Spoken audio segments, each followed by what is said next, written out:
Hello, welcome again to FairtaX Power Radio. I'm Bob Paxton, I'm Bob Scarborough. and we are the FairtaX Guys. I think And it's I that guess time. the one disadvantage to using this fancy looking virtual background is that you can no longer do your scrolling banner. If you do that, it disappears into thin air. The same thing with the cube. So we may have to go back to the old format every now and then just to Every use now. our props like that. But Well, and of course, a hat tip to the gentleman on Facebook a week or so ago that identified correctly that we're in a tub. not a bathtub though. I'm not quite sure how this translates into a bathtub, but Could be whatever. a canoe of some kind, but it's Uh, oval. It looks kind of oval and everything, but it's a nice set. It's a virtual set. It makes us I look like like it. hey, we've sort of arrived in the virtual world of online television.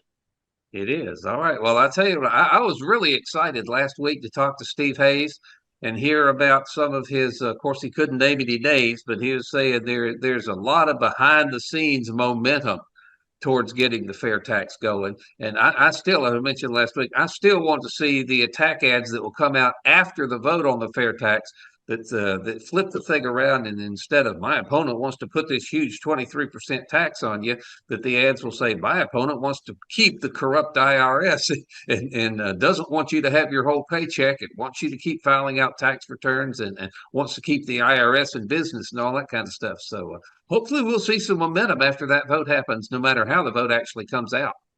I think so. And one of the things that we talked about with Steve Hayes, president of the AFFT, the Americans for Fair Taxation, was that he's encouraged by the openness across the political spectrum that folks are Yes. warming up to the fair tax, to a tax on consumption, as a way to break out of this sustained. I don't want to use the word malaise because I don't think we're quite there yet, but where we have come to, the place that we have come to in terms of a sustained inflationary track that's kept prices high. Gas prices fluctuate as they always do because it's a commodity. Food prices are enormously high and very difficult for people across the income spectrum to be able to maintain a budget. A lot of people are having to dip into their savings, or credit card usage is up. The dollars per month on a credit card is up on an average across the country.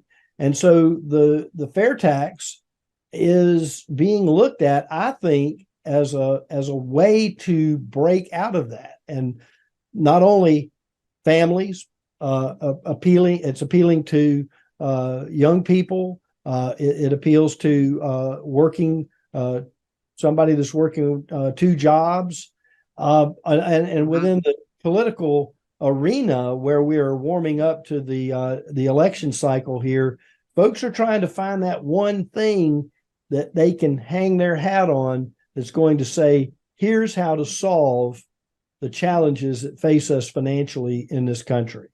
Absolutely. But I tell you what, I think we're going to take Steve up on his offer to appear with us here on FairtaX Power Radio on a regular basis, whether it'll be once a month, once a quarter, whatever. We'll work that out, and of course, his schedule will play into that as well. But we're going to have him back more often than we have normally here on FairtaX Power Radio. But right now, for Yeah, buddy. 2 weeks, I had not been able to dig into what the Congress critters are doing to the tax code. And there's a lot of stuff to get into. I'll try to go as quick as I can and not take up too much time. Oh, But slow cook that steak there, Bob. Slow cook. well, if I do that, you won't have any time to talk about your CNBC article again. What the IRS is trying to do to small business. We'll dig into that in a minute. But let me first look at some of the goodies here on Congress.gov. Top of the list is HR 4151. This is to amend the Internal Revenue Code to require a certain contract terms in contracts relating to wind turbines on land not owned by the taxpayer as a requirement in order to claim the credit relating to electricity production from certain renewable resources. Now, I'm sure you got that all in one shot, right? Just like that, man. I got every bit of it. I wrote it down while you were saying it. Yeah. Yeah, they require contract terms in certain so the IRS is now saying they're going to get into somebody's business and how the contract is written to do wind turbines and why is that in the tax code? That makes no sense. It just doesn't. So I'm not None. sure that rises to being worthy of the Hall of Shame, but that's a crazy one. And now, remember, we were talking to this was a good while back now. We were talking to David Kendall, the economist, and he was saying one of the problems with having an income tax is defining what income is. And Right. there are a couple of bills here I want to bring to your attention that deal with that. HR 4070 says to amend the Internal Revenue Code to provide for the exclusion from gross income amounts received from state-based catastrophe loss mitigation programs. So I guess if you're in a flood zone and you have a flood and the state gives you some kind of a loss mitigation payment for that, that doesn't count as gross income. There's a companion Senate bill for that, S 1953. And then there's also HR 4055 to amend the Internal Revenue Code to exclude interest on loans by depository institutions to qualified opportunity zone businesses, exclude that from gross income, and your favorite, for other purposes. So what is income depends on what Congress says it is at any given time.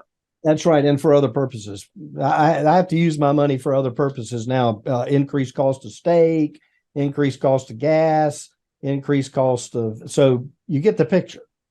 Yes. Get this picture. HR 3996 to amend the Internal Revenue Code to impose a tax on the acquisition of United States agricultural interests by disqualified persons. Now, there's no text in there, so I couldn't tell what a disqualified person is, but it says if you are persona non grata with the Internal Revenue Service, we're going to tax you if you acquire any United States agricultural interest. That one makes me laugh. Great Scott. Disqualified persons. How do you, I mean, are you sent a notice in the mail? I don't know what a disqualified person is. It may be somebody from China or somebody from Saudi Arabia or some, places like that. They don't want foreign countries buying up our agricultural interests. Right. Yeah. That's Representative Beth Van Dwayne of Texas. That's her bill. So that sounds kind of interesting. Now, these three bills together, all by the same sponsor, really caught my eye. This is Jason Smith, who is a representative from Missouri District 8. He had three different bills in a row: HR 3936, 3937, and 3938. 3936 is the Tax Cuts for Working Families Act. Okay, 3936, the Tax Cuts for Working Families Act. And these do have some text in it. And this one says to amend the Internal Revenue Code to rename the standard deduction, call it the guaranteed deduction, and to add a bonus amount to the guaranteed deduction for taxable years 24 and 25. So they want to make a bigger standard deduction for those 2 years. How about making the standard deduction equal to your income so there is no tax on income? Think he'll go for that? I think that would solve a lot of problems tomorrow, even today. Absolutely. As soon as the fair tax goes into place, solves all those problems. Yes, HR 3937. This is the Small Business Jobs Act. Small Business Jobs Act, which is to amend the Internal Revenue Code to promote the establishment and growth of small businesses. Hey, if you want to promote the establishment and growth of small businesses, get rid of the income tax on them, pass the fair tax so there is no tax liability at the business level. So I think this representative, Jason Smith, somebody needs to get a hold of him and tell him that HR 25 is going to do everything that his three bills are proposing to try to do. Yeah, absolutely. His last one, HR 3938, this is called the Build It in America Act. The Build It in America Act. And its summary is to amend the Internal Revenue Code to encourage economic growth. Hey, Mr. Representative, HR 25 does that better than anything else that you could possibly imagine. So if somebody lives in Missouri, especially Missouri District 8, get a hold of this guy, Representative Jason Smith, and see if we can't make a fair tax supporter out of it, because the fair tax does everything all three of these bills are trying to do. Without a doubt. And the thing is, and I think, it just shows how your report every week shows how convoluted the tax code is and how people are using it to do certain things that may or may not be beneficial to the citizenry. They're more beneficial to special interests. They are more beneficial to the Congress critters who are getting paid by the lobbyists to put these things in there. Yes, exactly. Exactly. And I think we're at a point too where the Congress is trying to figure out how to keep their hand in a trough of some kind. If the fair tax is enacted today or tomorrow, the next week, they have to figure out how the lack of or change in the way they do business with lobbyists is going to affect their fundraising for election campaigns or funding of the political action committees that they're involved in. We'll never underestimate a politician's ability to get into your pocket. So even if we could get rid of the income tax code, replace it with a fair tax, there will still be plenty of other issues on which lobbyists will have interests, and Congress critters can generate their campaign cash. But just in the interest of doing what's right for the American people, in the interest of what's doing right for the country, in the interest of spurring economic growth that is just unthinkable under the income tax system, we need to get rid of the income tax system and all of the garbage that comes with it, that the Congress critters are constantly messing with it, replace it with a fair tax. And I say, we love to show on this program what the IRS is doing to people. And hopefully by doing that, we can inspire people to want to get rid of the IRS. And you found another one, a really good article on that, how the IRS is not the friend of small business. So if you own a small business, if you work for a small business, the IRS is not your friend. Go with this. Well, this article was written by Cheryl Monk from the Small Business Playbook segment of CNBC.com. It's a good article. It was published Friday the 9th of June. The headline, the IRS is cracking down on a popular small business tax break that could lead to a costly audit. And we'll start with going over Cheryl Monk's key points.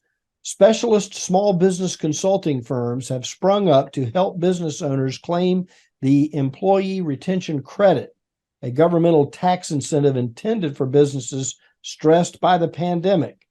The IRS... I was saying, you'd think that businesses would want to retain their employees anyway, but now they've decided that you can retain your employees and get a tax credit at the same time. Hey, that's even better. Well, and the Internal Revenue Service has become skeptical of the ERC claims, especially given how easy it has become to file for the credit. And you think people would actually abuse the tax code to try to make themselves richer? Would that actually happen in this country? Skeptical. Well, sarcasm. Really? Yes. When it comes to sarcasm, you're full of it. You know what I mean? Fraudulent claims involving the ERC were added by the Internal Revenue Service to its annual Dirty Dozen list of tax scams, and the risks of a costly audit are now elevated for firms that improperly claim the credit. And you've heard the ads, you've seen the ads on television, you've heard them on radio. They even pop up in your social media news feed. A cottage industry, so says the article, of specialist firms has sprung up to help business owners claim the Employee Retention Credit, a governmental tax incentive intended for companies stressed by the pandemic. Businesses need to be careful not to be hoodwinked.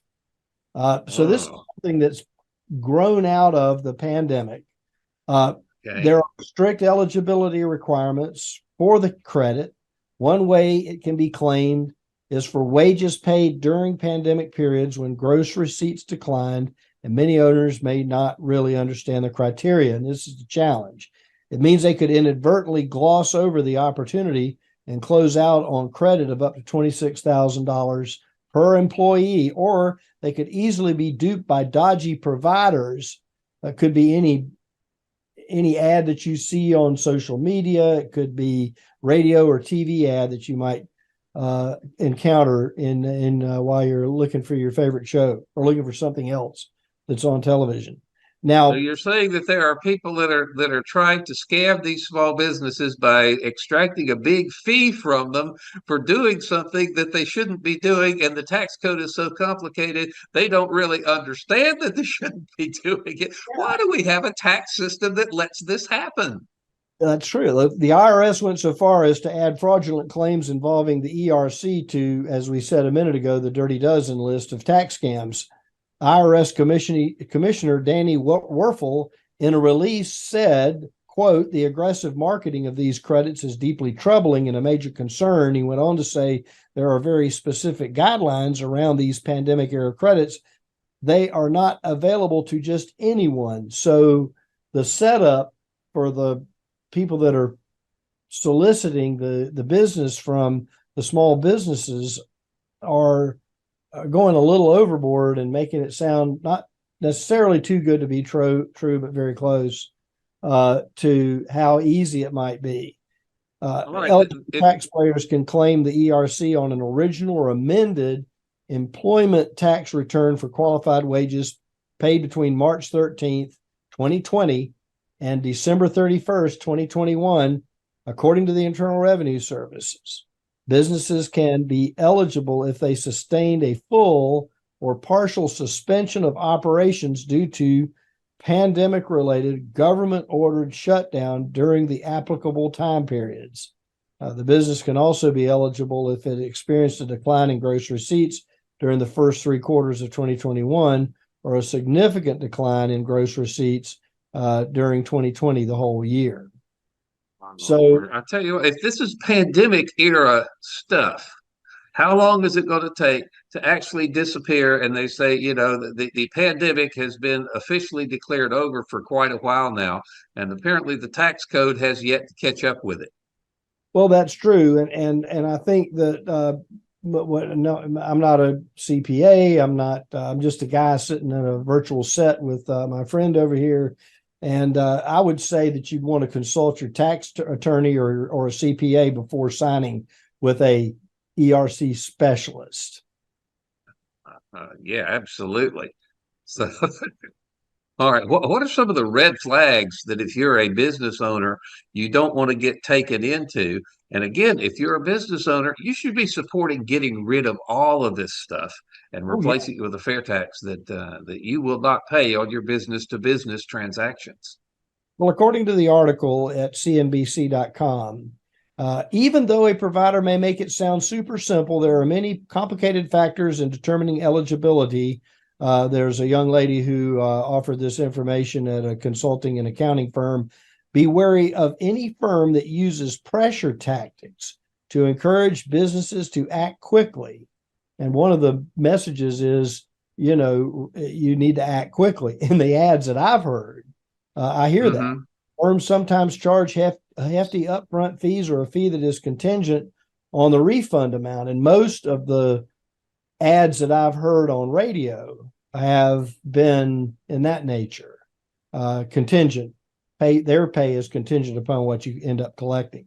Another red flag is when a third party doesn't ask for documentation to ensure a business owner qualifies. Businesses don't have to provide that documentation to the Internal Revenue Service, but they should nonetheless ensure they are entitled to the credit to avoid costly headaches later on. If the business was really eligible but received the credit and is later audited, it will owe the money back with penalties and interest. I'll say that again. Why do we put up with this system? The business wasn't really eligible, but received the credit and is later audited. 87,000 IRS agents. It will owe the money back with penalties and interest. So if I can come to your radio station, convince you that you qualify for this thing, and receive a nice big upfront fee, and later you get audited, and I'm nowhere to be found in that case, right? Is that what we're talking about?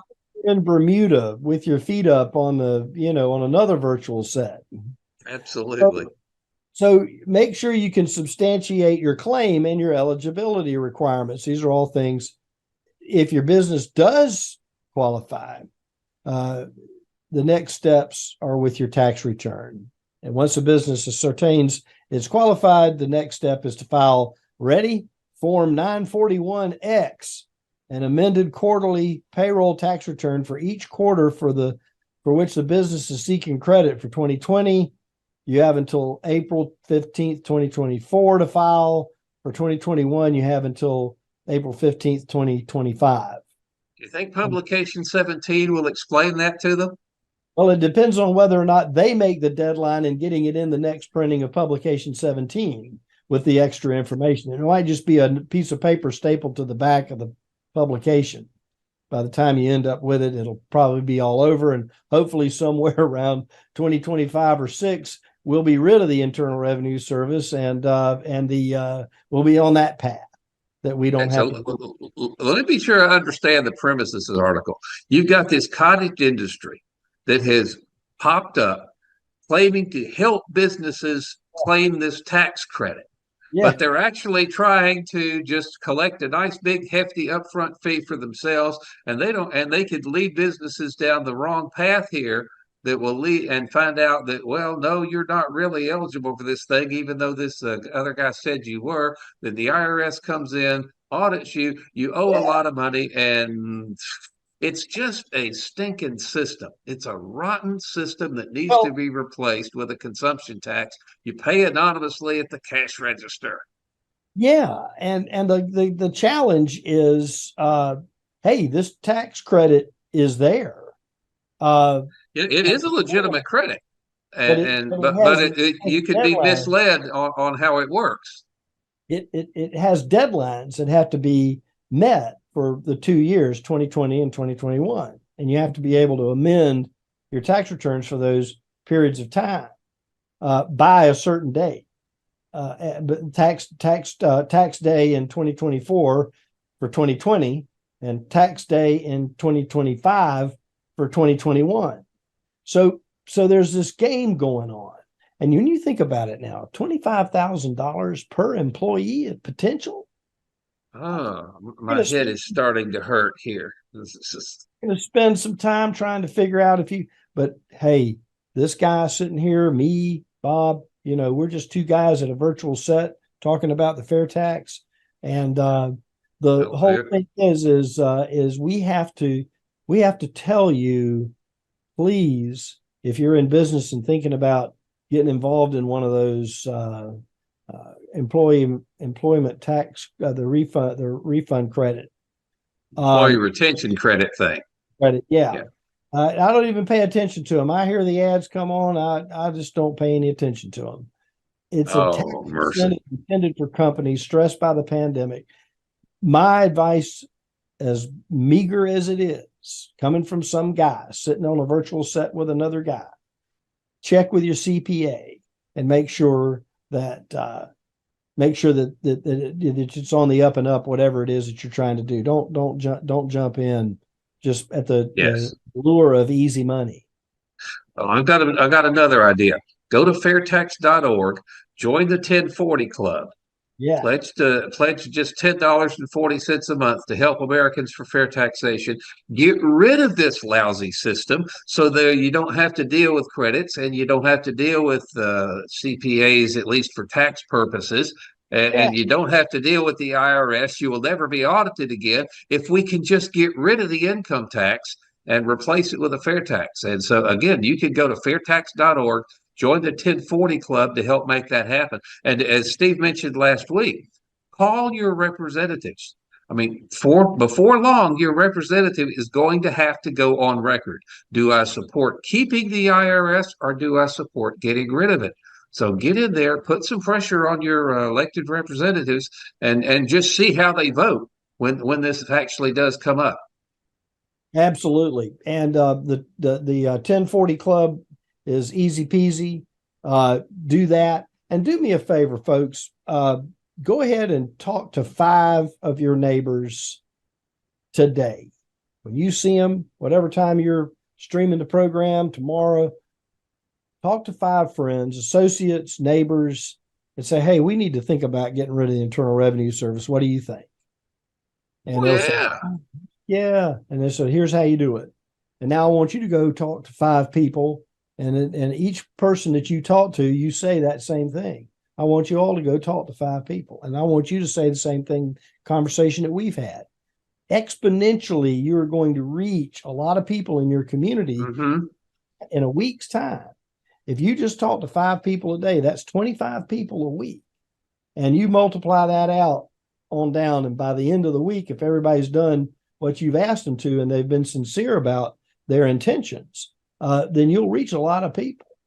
And it really can happen. It really can happen. Yeah, get 2 or 3 of your friends to start watching FAIRtax Power Radio. Again, you can go to fairtax.org and read the repository of Steve Hayes' chairman's reports. Those are really some interesting reading, and that some of them will blow your mind. I mean, they really will. So go to fairtax.org. Also, you can read through the FAQ. If you're really not that familiar with the FAIRtax, what it is, how it works, how it'll affect different things, just start at the top of the FAQ and read all the way through it. The address again is fairtax.org, and that should be easy enough to remember. And again, share the videos and tell as many people as you can about it. We've got to build a groundswell of support for the FAIRtax, because the Congress critters and their lobbyists that are funding them want to keep the current system. They're only going to change it when we, the people, rise up and force them. Yeah, exactly. And on the Get Involved tab, at the Get Involved tab, you have the candidate pledge under the Get Involved tab. Print out a bunch of those. All your candidates are going to start swirling around. They're going to come knocking on your door and asking, hey, I need your vote. And you just say, I need your signature on this form. That's right. Can you sign this for me? What is it? Yeah. Well, it'll help you vote for me. And hopefully we can talk to some of these folks. During the last election cycle, we tried to talk to as many as we could, candidates who had signed the FAIRtax pledge. Oh, and I found out the other day that Marissa Selvig has moved from Wyoming to South Carolina. I don't know if she's going to run in South Carolina, but she was the first one to sign the pledge on the last election cycle. And she may sit this next one out, but we hope to hear from her again in the future as well. Yes, absolutely. So that's fairtax.org. Click on Get Involved, click on Candidates Pledge. You can print them out as a PDF form, download them, and then print a bunch of them out, because they're going to be coming. You could go to their meetings, their town halls, and just keep a folder of them in your vehicle. And when you cross paths with a candidate, it might be that they're at your front door one day soon. And the FAIRtax candidate pledge basically puts them on notice to you and everybody else that they are supporting the FAIRtax. Indeed. Well, always excited. And I'm afraid that's going to wrap up this edition of FAIRtax Power Radio. We're slap out of time again. Thank you so much for watching, listening, and sharing. I'm Bob Paxton. I'm Bob Scarborough. The FAIRtax Guys reminding you again, the FAIRtax is the only truly fair tax, and once you understand it, you'll demand it. So tell me, how could I pay less taxes? Less? Yeah, I'm trying to get ahead, so how can I pay less? Well, I suppose you could pay less taxes by earning less money, or you could give to charity. How is that going to help? Actually, I'm not supposed to tell you this, but if you know the right people, okay, or if you have a really good lawyer, you can usually get around the big ones. If I may, under the FAIRtax, to pay less taxes, you would simply consume less. You would control how much you pay and when you pay your taxes simply by choosing what you purchase and when you purchase something. So I could stay focused and get ahead. Exactly.